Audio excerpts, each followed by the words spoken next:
Of course, the man behind all of this, Ariel Castro, is dead. You recall just a few weeks into his life sentence, he hung himself in his jail cell. But let's go back to the day after he was arrested. Now retired Cuyahoga County Sheriff's Deputy Dave Jacobs was one of the first to interrogate him. Recently, I asked Detective Jacobs about that conversation. He was relieved. He was relieved that it was over. The night he was arrested, we spoke to him the next morning. I believe it was probably mid-afternoon. He had some time to think about it, but in so many words, he was relieved that it was over. I read where he told you in that first meeting, "I know what I did was wrong." Did you believe him? I did.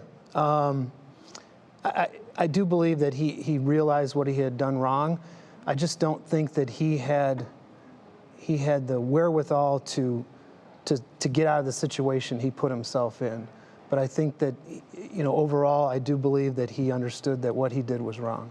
It sounds like, just from reading it from the outside, that he was in a sense of denial as well. One thing he said in that meeting was, "These women lived a happy life. We had a lot of harmony that went on in that home." I say denial, or did he really think that was what was going on in that house? I truly believe in his own mind he had thought that. You use the word denial, I use the word delusional. He did minimize some of the things that happened while in captivity, but in his own mind, somewhere along the lines, he convinced himself that they lived harmoniously together. I understand he also said, "These people are trying to paint me as a monster. I'm not a monster, I'm sick." As someone who spoke with him face to face, do you think he was a monster? I think what he did would constitute that over the span of 11 years. I do think that he was very conscious of the perception of himself outside of his own house. He expressed some concerns that, he would be construed as a monster. I believe that his perception was important to himself and how other people perceived him. Yeah. Was there anything about him that you found sympathetic? No.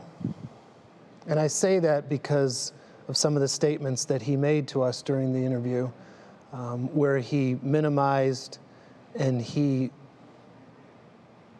used words as "we lived as a happy family."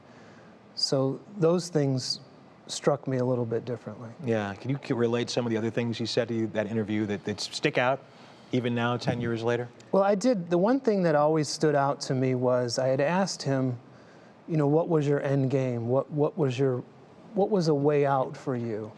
And he looked at me and he said, "I'm not a killer." And I was thankful for that. I think everybody involved was thankful for that.